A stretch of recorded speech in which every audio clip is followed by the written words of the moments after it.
অবশেষে আমাদের ফেরি দৌলদিয়া থেকে পাটুরিয়া এসে ল্যান্ড করলো। এইটা যে কয় নাম্বার ঘাট এটা বুঝতে পারি নাই।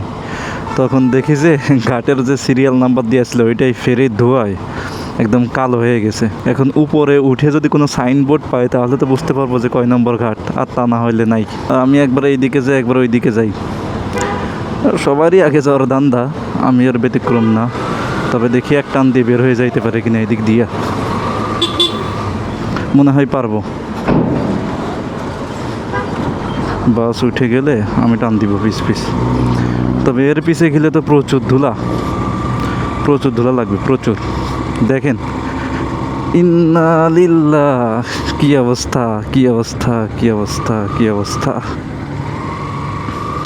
কি পরিমাণ ধুলা। এই সাইডে উঠে যেতে হবে, তা না হলে এই সব ধুলা একটু পরে আমার গায়ে এসে লাগবে। কাম সারছে রে ভাই, কাম সারছে সারছে সারছে। কি পরিমাণ ধুলা, পুরো সাদা হয়ে গেলাম।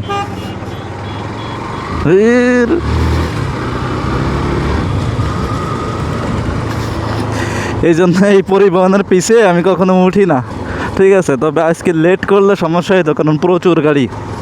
এখন সবাই ঢাকা থেকে গ্রামে যাচ্ছে, এই জন্য প্রচুর ভিড়। এই মানে এই কিনারাই পাটুরিয়াতে। দৌলদিয়াতেও ভিড় আছে, তবে এইরকম না, কম। কিন্তু এইদিকে প্রচুর ভিড়। আমার ক্যামেরা সাদা হয়ে গেছে। এই বাড়ি যা রাস্তার মাঝখানে থাকলে কাবাব হয়ে যাবি পুরা। এই যে মেবি সিএইচআর, হ্যাঁ সিএইচআর আমার খুব পছন্দ, ঠিক আছে।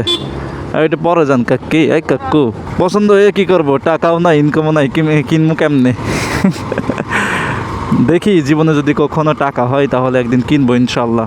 সেকেন্ড হ্যান্ড পাওয়া যায় সিএইচআর 35 লাখ থেকে 40 লাখের ভিতর অনেক সুন্দর সিএইচআর পাওয়া যায়, আমি দেখছি ভিডিওতে। তবে আমার এখন যে অবস্থা, 40-50 হাজারই কাছে নাই, 40-45 লাখ কই পাবো রে ভাই। Padma river view hotel and restaurant maybe. এই রোডে আসলে গাড়ি ঘোড়ার মাথা ঠিক থাকে না, ঠিক আছে। মোটর সাইকেল বলেন, প্রাইভেট বলেন, যাই বলেন না কেন, এই রোডে আসলে তাদের মাথা ঠিক থাকে না।